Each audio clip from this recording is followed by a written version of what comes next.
حي على الفلاح.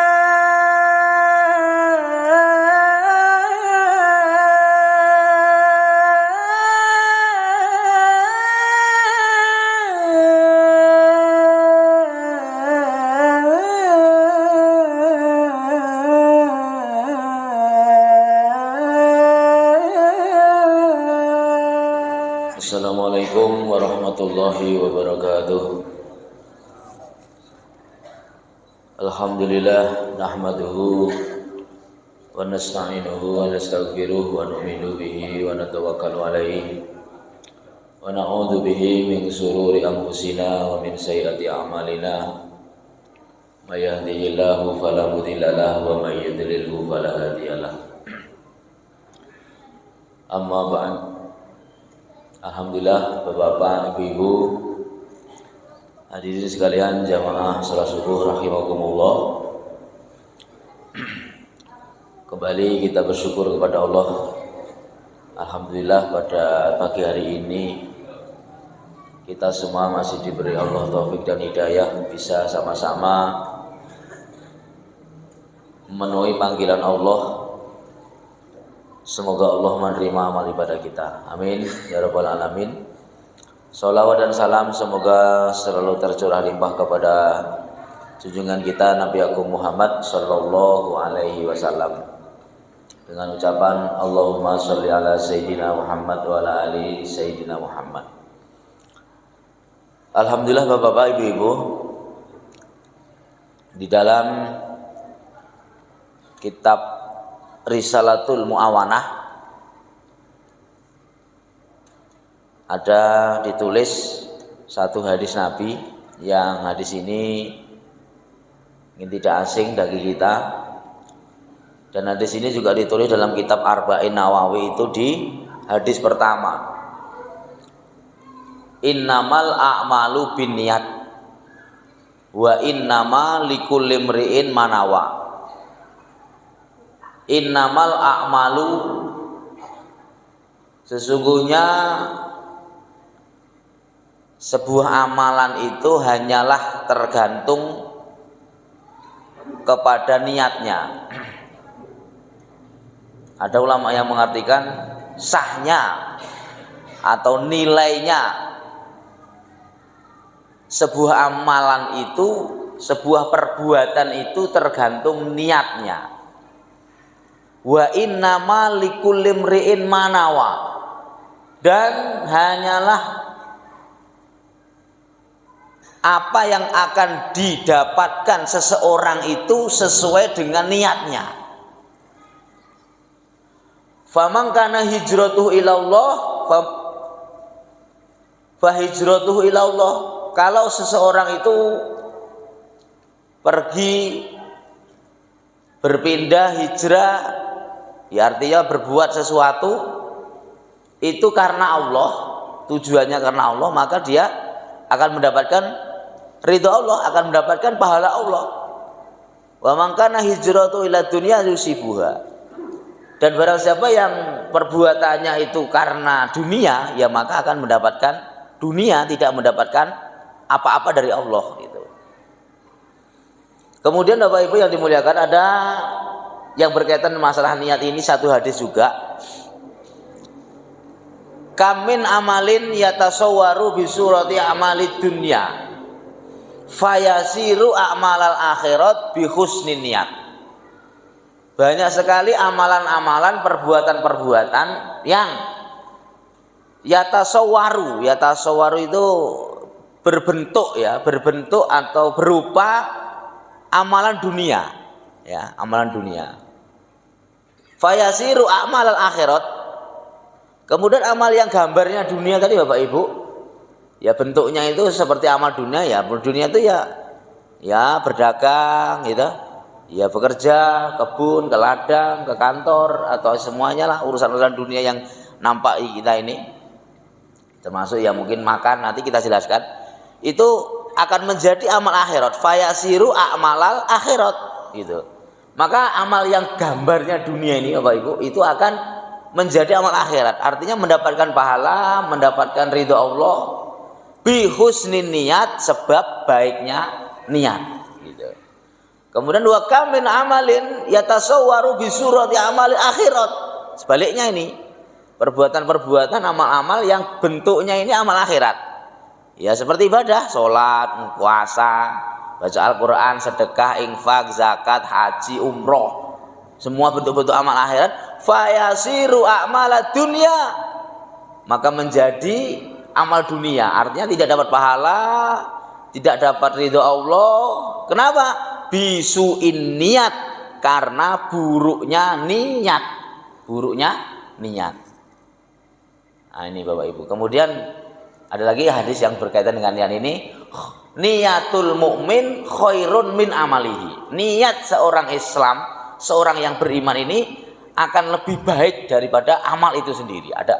Daripada perbuatannya itu. Niatnya saja, ya orang mukmin yang berniat itu akan lebih baik, ya bisa katakan lebih baik daripada amalnya. Maksudnya kata para ulama, maksudnya amal yang tanpa niat. Karena ada orang itu berbuat sesuatu kan tanpa niat tuh. Pokoknya berbuat saja tidak ada niat apa-apa, ya akhirnya nggak dapat pahala, ya akhirnya nggak dapat dosa, ya kan? Tetapi karena sebuah niat, ya sehingga amalan itu akhirnya bernilai begitu. Maka ini akan kita dalam kitab itu Bapak Ibu itu dijelaskan secara terperinci urut-urutannya ya. Kalau dijelaskan ini panjang, jadi ringkasnya begini. Ternyata Bapak Ibu ya, niat itu sebuah amal yang penting juga, ya kan? Sebuah amal yang penting sehingga ya kita perlu niat ini. Bapak Ibu yang dari hadis beberapa ini yang kita jelaskan, ya maka dalam Islam, dalam kita beramal, dalam kita beribadah, ya, dalam kita berbuat, dalam kehidupan kita sehari-hari itu ada namanya hukum dalam sebuah perbuatan, ya. Yang pertama hukumnya wajib, ya perbuatan-perbuatan yang hukumnya wajib atau wajib ini kata lainnya adalah fardu, ya kalau dikerjakan berpahala, kalau ditinggalkan berdosa. Itu secara definisi hukum wajib dan hukum namanya fardu, ya kan. Seperti ya ibadah sholat 5 waktu, seperti puasa, haji, pokoknya hukum-hukum yang sifat fardu, menutup aurat. Bapak Ibu, ini hukumnya wajib semua. Kemudian ada hukum itu yang secara asli sudah sifatnya sunnah, hukumnya itu sunnah, ya seperti sholat sunnah, puasa sunnah, umroh dan lain sebagainya, amal-amal yang berbuatan sunnah, ya baca Al-Quran. Kemudian ada perbuatan-perbuatan amal-amal yang secara hukum itu mubah. Kalau sunnah itu dikerjakan berpahala, ya kalau ditinggalkan tidak berdosa, ya itu namanya sunnah. Kemudian ada hukum yang namanya mubah. Mubah itu boleh dikerjakan tidak berpahala, ditinggalkan juga tidak berpahala. Ya kemudian Bapak Ibu yang dimuliakan Allah, ada perbuatan yang hukumnya haram dikerjakan, ya haram, ya kalau dikerjakan itu berdosa, kalau ditinggalkan malah berpahala, itu namanya haram. Ada lagi ya hukum namanya perbuatan makruh, ya kan. Makruh itu kalau ditinggalkan berpahala, kalau dikerjakan tidak berdosa, ya kan, itu makruh. Jadi Bapak Ibu, perbuatan-perbuatan yang bisa mempengaruhi niat, yang niat itu bisa mempengaruhi sebuah perbuatan itu sehingga naik derajatnya menjadi pahala, itu adalah perbuatan kalau mubah, yang boleh. Jadi perbuatan yang kalau diniati baik, maka ini akan mendapatkan pahala, gitu ya. Kalau niatnya tidak baik, maka ini akan mendapatkan dosa. Itu adalah perbuatan-perbuatan yang hukumnya tadi mubah, begitu Pak ya, hukumnya mubah. Tetapi kalau yang bisa merubah menjadi tidak baik, itu perbuatan yang hukumnya ya mubah dan yang yang namanya fardu atau yang sunnah. Yang sunnah pun kalau niatnya buruk itu tidak jadi baik juga. Tetapi perbuatan yang hukumnya haram, ya perbuatan yang hukumnya itu sudah haram status hukumnya, itu mau diniati baik juga nggak bisa, nah, gitu ya. Maksudnya dibagi seperti umpamanya orang itu berbuat apa ya, maksiat lah ya, maksiat, umpamanya mencuri, perampok, berzina, ya kan? Kemudian diniati baik, ya diniati baik ini nggak bisa jadi baik, tetap haram, ya kan? Ya ketemuan pacaran ya Pak ya, selingkuh, wah ini niatnya saya kok apa namanya ini menyenangkan orang lain, menyenangkan orang Islam, nah, itu nggak jadi berubah, nggak bisa berpahala gitu. Yang bisa nanti yang hukumnya itu mubah, bisa mendapatkan pahala. Atau mungkin sebaliknya, ya, yang sifatnya sunnah karena salah niat sehingga dia menjadi tidak mendapatkan pahala. Bapak Ibu yang dimuliakan, perbuatan mubah itu banyak ya, banyak. Ya diantaranya yaitu berdagang, berusaha, apalagi Pak, ya tidur, makan, itu mubah semua ini secara asli hukumnya. Tidur, makan, jualan, ya, kemudian berkebun, apalagi pakai pakaian yang melebihi, yang apa namanya itu, yang melebihi dari keperluan, dari yang diwajibkan, pakai baju baru, umpamanya, pakai sepatu, beli jam tangan, ya, apalagi itu yang mubah-mubah semua, beli mobil, beli kendaraan, motor, itu semua membangun rumah, memberi perabotan rumah, rumahnya dicat bagus-bagus, apalagi itu berjalan, mungkin jalan-jalan, ya, mana itu musafir, ya, rekreasi atau apa, itu semuanya hukumnya mubah, boleh. Maka Bapak Ibu yang dimuliakan Allah, ini status perbuatan-perbuatan yang mubah ini dia tergantung niatnya, nah gitu. Maka diniati yang baik sehingga nanti menjadi baik. Seperti kita makan ini secara hukum ini mubah, kita makan boleh, nggak makan nggak apa-apa. Kita makan ini ya kalau tidak niat apa-apa ya akhirnya mubah saja gitu, nggak ada dapat pahala, ya tidak berdosa juga kita nggak makan, kan mubah. Tetapi Bapak Ibu, kalau kita makan ini niatnya diperbaiki, ya, makan supaya mendapat kekuatan, maka ketika kita bismillah mulai makan, niat saya makan supaya mendapatkan kekuatan sehingga saya bisa ibadah, maka makan kita ini akhirnya berpahala Pak, berpahala, ya kan gitu. Kemudian termasuk tidur, ya kan, tidur ini mubah juga aslinya. Kalau kita nggak niat apa-apa, kita tidur blek gitu saja, ya sudah, nggak dapat pahala apa-apa. Tidur kita 1 jam, 2 jam, 3 jam, 8 jam, ya nggak dapat pahala apa-apa. Dan tidak berdosa, nggak berdosa. Tetapi kalau kita niati baik, maka ini berpahala. Kalau kita niati buruk, maka akan berdosa pula. Nah begitu. Dan banyak sekali yang lain. Maka seorang ulama itu macam-macam Pak. Maka dikatakan, niatlah kamu, dalam kitab itu diceritakan sebanyak-banyaknya sehingga akan mendapat pahala sesuai dengan niatnya. Maka ada seorang ulama dalam kitab usul fikih itu ada kaidah innama ta'ti nusroh ala qadari niat. Sesungguhnya pahala pertolongan yang akan didapat dari Allah itu ala qadari niat, ya kan, sesuai dengan kadar niatnya, ya, kadar niatnya. Maka Bapak Ibu yang dimuliakan Allah, apalagi perbuatan-perbuatan yang baik, perbuatan-perbuatan yang soleh, yang bentuknya ibadah, diniati banyak, ini nanti akan mendapat pahala banyak. Maka bedanya orang yang tahu, atau dalam bedanya orang alim dengan orang yang jahil, orang yang alim itu orang yang tahu, ulama dengan orang yang tidak tahu, itu derajatnya di sisi Allah itu, maka dikatakan tidurnya saja orang yang ahli ilmu itu lebih ditakuti setan daripada ibadahnya orang yang bodoh tanpa ilmu. Orang bodoh beribadah Pak, tidak punya ilmu, ya kan, ya niatnya tidak mungkin kurang, atau mungkin cara bacaannya semuanya tidak baik. Ini tidurnya saja orang yang berilmu ini lebih ditakuti setan, karena bisa jadi orang yang berilmu niatnya tidur ini banyak, niatnya tidur banyak. Apalagi perkara-perkara yang sudah sunnah, umpamanya Bapak Ibu sekalian sekarang dari rumah ke masjid, ya Pak ya, dari rumah ke masjid ini diniati jangan hanya sekedar ibadah sholat berjamaah, maka kita boleh niat yang banyak mensiarkan agama Islam. Bapak-bapak berangkat dari rumah ke sini itu bagian siar Islam, diniati yang pertama itu diniati dakwah. Bapak Ibu dilihat orang berjalan di sini, oh ini sudah dakwah, Karena Bapak Ibu ada dikatakan kita, apalagi di akhir zaman ini, menunjukkan bahwa saya ini orang Islam. Itu saja sudah bagian dari jihad.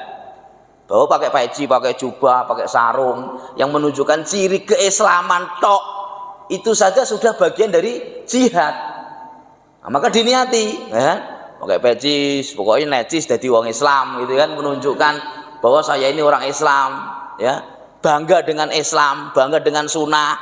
Itu saja, itu sudah kita berpahala. Maka diniati berangkat ke masjid, ya. Yang pertama tadi berangkat sholat berjamaah, niat pertama. Niat yang kedua, mensiarkan Islam, dakwah. Kemudian niat memakmurkan masjid, ya kan? Mungkin ada niat yang lain, silahkan diperbanyak sehingga nanti pahala itu akan sesuai dengan niat kita. Semakin banyak niat kita, semakin banyak pahala. Tetapi Bapak Ibu, kalau niatnya ini salah tadi, gitu, niat salah kita ke masjid, ya niatnya pamer, ya itu nanti akhirnya nggak dapat pahala, gitu. Ya, mungkin kita umroh, ya kan, umroh niatnya supaya nampak di pandangan manusia, itu namanya niat salah. Akhirnya kita berangkat pergi umroh, sudah banyak uang biaya kita keluarkan, tidak dapat pahala, itu namanya niat yang salah. Termasuk kita berjuang, termasuk kita berdakwah, niatnya salah tadi. Gambarnya gambar akhirat, tetapi tidak dapat pahala. Niatnya berjuang supaya menjadi pahlawan, supaya terkenal, ya kan, supaya dipanggil orang Pak Ustadz.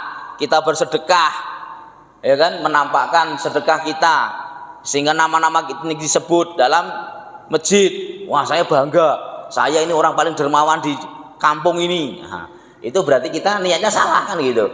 Nah, maka nanti tidak dapat pahala, karena bahkan akan mendapat dosa.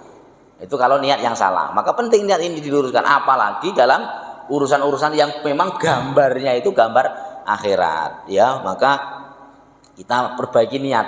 Niat itu penting. Niat itu penting dalam ibadah kita, penting, apalagi hal-hal yang tadi sifatnya mubah tadi. Ada seorang ulama, ya, ada yang mengatakan ini Sayyidina Hasan, ada yang mengatakan orang lain, ya. Jadi Sayyidina Hasan, ya Bapak Ibu, ini pakainya selalu bagus, Pak. Ya, Sayyidina Hasan ini, Husain kalau nggak, Hasan saya lupa. Husain, ada yang mengatakan ulama lain, ini pakainya bagus-bagus. Kalau pakai jubah itu yang harga mahal-mahal, ya kan? Pakai jubah itu harga mahal-mahal. Maka sehingga Sayyidina Husain ditanya, "Wahai Sayyidina Husain, engkau ini boros, ya, pakaiannya mahal-mahal. Kenapa?" Ya kan, gitu. Maka ternyata Sayyidina Husain ini punya niat, Pak, punya niat yang baik, ya. Saya ini menampakkan ini supaya memang saya ini orang kaya. Biar nampak kayanya saya ini, sehingga nanti kalau saya nampak kaya, sehingga orang tahu bahwa saya banyak uang, sehingga orang-orang banyak meminta bantuan kepada saya, ya kan, perlu duit, bisa minta uang sama saya, ya, supaya nampak kaya, sehingga orang itu nanti, oh berarti Pak Husain itu banyak uangnya, itu saya kesana lah minjem uang. Nah, begitu niatnya, ternyata begitu, Pak. Kita nggak ngerti. Maka dulu tuh ulama itu macam-macam, ya. Ada ulama itu, Pak, kalau datang hujan itu nggak mau kehujanan. Dia kalau sedang di rumah, ya di rumah aja, nggak mau pergi. Ada sebagian ulama itu yang datang hujan langsung berangkat, gitu, langsung kehujanan. Dia seneng, dia datang hujan tuh langsung hujan-hujanan. Maka ulama yang nggak mau kehujanan tanya, sampai ini hujan dengan rahmat Allah, udah datang hujan nggak mau kehujanan, malah enak-enak di sini. Katanya, saya itu tidak mau menginjak-injak rahmat Allah. Itu yang hujanan tadi ditanya, loh kamu kok hujannya, ya, karena ini hujan adalah rahmat Allah. Maka saya senang kalau mendapatkan rahmat Allah. Nah, jadi yang hal-hal seperti itu kita niati. Maka Bapak Ibu, setiap perbuatan ibu-ibu, ya, masak, nah ini penting juga. Masak ini bagian dari amal mubah, ya Bu. Nah, maka diniati, Bu, masak, ya kan, nyambel, masak, diniati. Masya Allah, saya masak ini niati untuk bagaimana yang makanan saya ini dapat hidayah. Suami saya yang dulunya tidak sholat, payah sekali suruh sholat ibadah, nah, masak Ibu dengan niat dimakan suami dapat hidayah, dimakan anak jadi soleh, jadi soleha. Nah, begitu. Jadi ketika niat itu, ketika apa saja aktivitas perbuatan yang sifatnya mubah, itu niati. Beli mobil, ya Pak, beli mobil, Diniati dulu sebelum kita beli mobil, apa niat saya beli mobil ini, ya kan? Kalau niatnya salah, nanti kita akhirnya ya nggak dapat pahala gitu, bahkan dapat dosa. Saya di sini sudah 10 tahun, masa nggak punya mobil, sementara tetangga itu baru 2 tahun mobilnya Pajero. Saya harus punya mobil, sehingga punya mobil itu niatnya untuk saingan, ya akhirnya nggak dapat pahala. Tapi niatnya Bismillah. Maka Bapak Ibu dengan niat yang benar, seolah-olah gambarnya gambar dunia, tetapi dapat nilai akhirat. Sama-sama pergi beli mobil ke showroom. Bismillah saya beli mobil, ya. Ini saya niatkan untuk membahagiakan keluarga. Keluarga saya biasanya tuh kehujanan, udah keluarkan anak 4 itu, anaknya 4 naik motor udah nggak cukup, udah beli mobil untuk membahagiakan anak, membahagiakan istri. Ya selebihnya kalau ada orang minta tolong sakit saya bantu. Beli mobil yang bagus sekalian kalau punya uang, yang bagus sekali nggak apa-apa kalau memang ada uangnya, ya ada uangnya dan memang ya tidak riba dan sebagainya, ada uangnya, maka kita beli. Niatnya seperti itu, insya Allah Pak, ya kan, niat kita dapat pahala. Setiap kita bawa mobil kita dapat pahala, ya kan. Tetapi kalau niatnya untuk saingan orang lain, ya rugi kita ngeluarkan uang puluhan juta, ratusan juta, tapi nggak dapat pahala. Bapak Ibu yang dimuliakan, kita bangun rumah, ya kan? Apa niatnya bangun rumah? Maka sebelum kita bangun kita pikir dulu, siapa ya niat saya ini ya? Jangan sampai ada niat yang salah, sehingga nanti kita sudah mengeluarkan uang banyak, ternyata nggak dapat apa-apa, nggak dapat pahala, rugi kita. Maka niat itu, maka disinilah pentingnya niat itu, ya kan? Pentingnya niat. Bangun rumah, likulli syai'in hakun, kata sebagian riwayat. Wa hakul baiti ad-dhaif. Segala sesuatu itu ada haknya, dan haknya rumah itu adalah menerima tamu.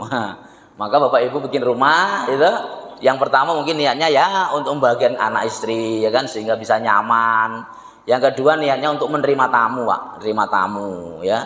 Sayyidina Ali Bapak Ibu 7 hari di rumahnya enggak kedatangan tamu, itu sedih Pak. Sayyidina Ali sedih.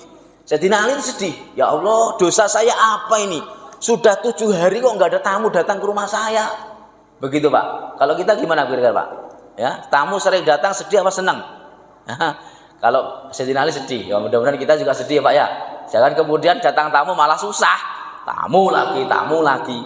Bapak Ibu yang dimuliakan, ada seorang ulama mengatakan, jadi kita itu Pak, kita itu, kan ada hadis begini, khairun nas anfa'uhum linnas. Sebaik-baik manusia adalah manusia yang paling bermanfaat untuk manusia lain.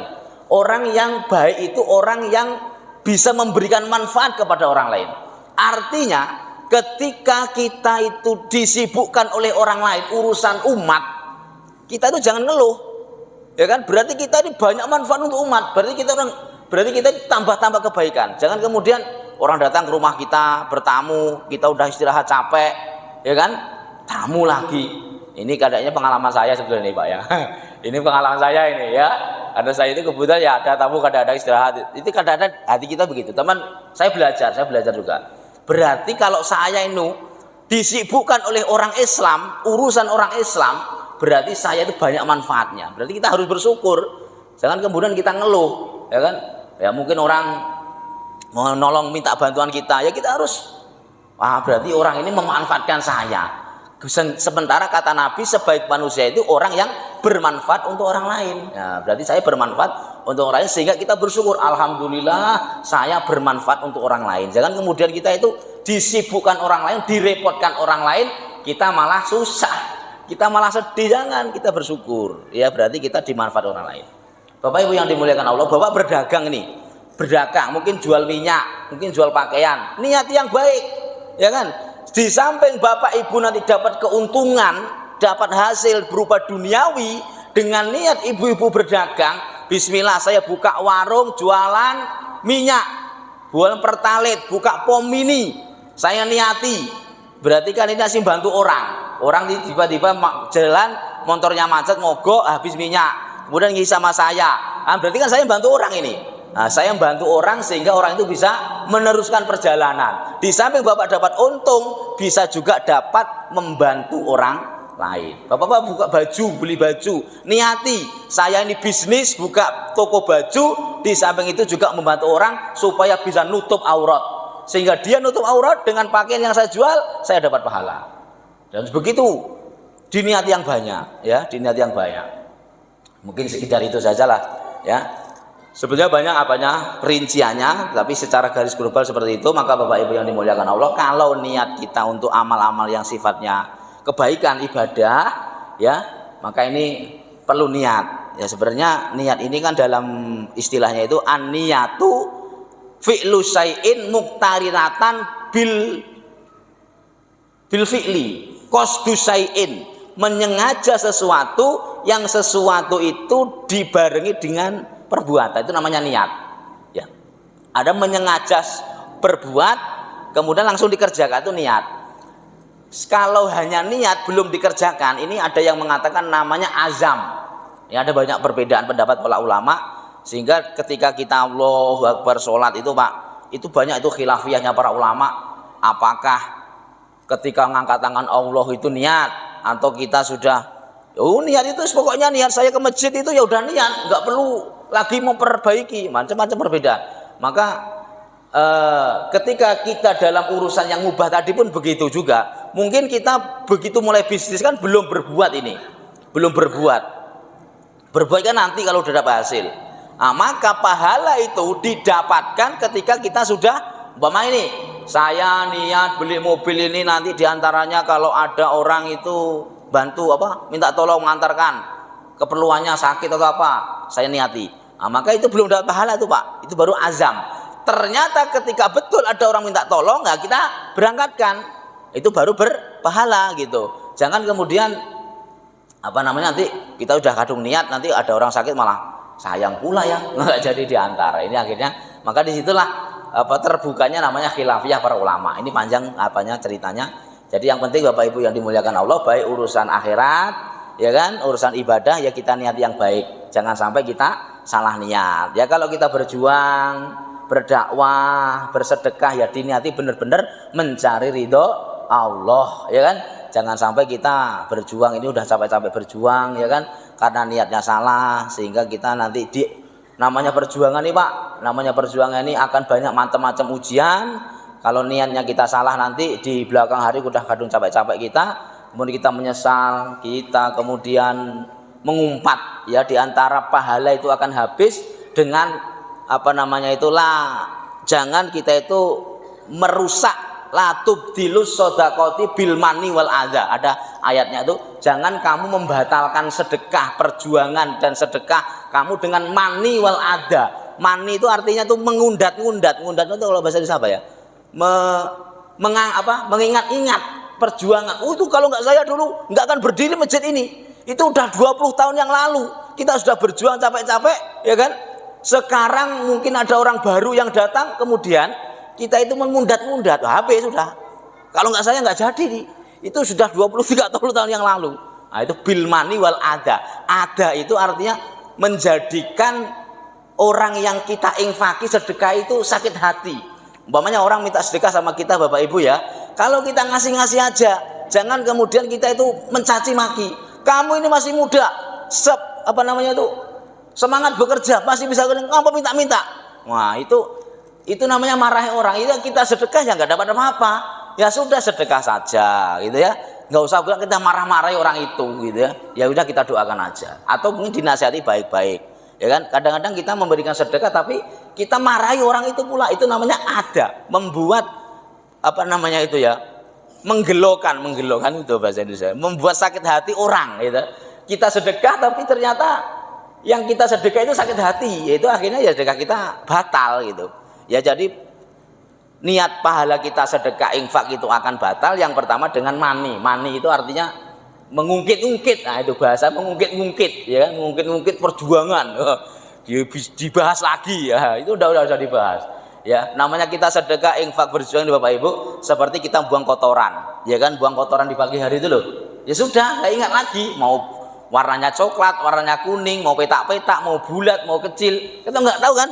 Nah, itu kita bersedekah udah 20 tahun yang lalu, udah nggak usah diingat-ingat lagi. Itu namanya kita ikhlas.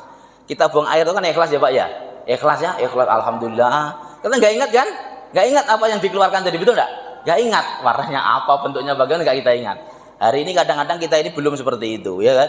Kita sedekah kita, perjuangan kita yang 55 tahun, 10 tahun yang masih ingat. Nah, maka insya Allah dimuliakan Allah, mudah-mudahan kita dijaga oleh Allah dan kita niati semua perbuatan kita karena Allah, ya kan? Sehingga ibadah-ibadah kita banyak, kita baca Quran. Sebetulnya banyak ini ya, baca Quran niatnya banyak ya. Niatnya mungkin orang mendengarkan, wah bisa terkesan, ya kan? Jangan pula orang udah tidur-tidur di masjid kita baca Quran kenceng-kenceng niatnya, oh ini Pak hafid Quran ini alim bacanya bagus, niatnya untuk pamer, itu lain lagi. Makanya soalnya niat intinya niat yang baik, perbuatan yang mubah bisa dapat pahala, bisa dapat dosa. Perbuatan yang ibadah karena niatnya salah juga dapat dosa. Akhirnya tidak dapat apa-apa dan kita rugi. Mudah-mudahan Bapak Ibu kita semua bisa menjaga niat kita sehingga kehidupan kita yang sebentar ini ya dengan niat-niat yang banyak dan baik-baik ini sehingga kita dapat pahala yang banyak. Cukup sekian, kurang lebihnya mohon maaf. Subhanallah wa bihamdihi, subhanallah wa bihamdika, asyhadu an la ilaha illa anta, astaghfiruka wa atubu ilaik. Akhirul kalam. Wassalamualaikum warahmatullahi wabarakatuh.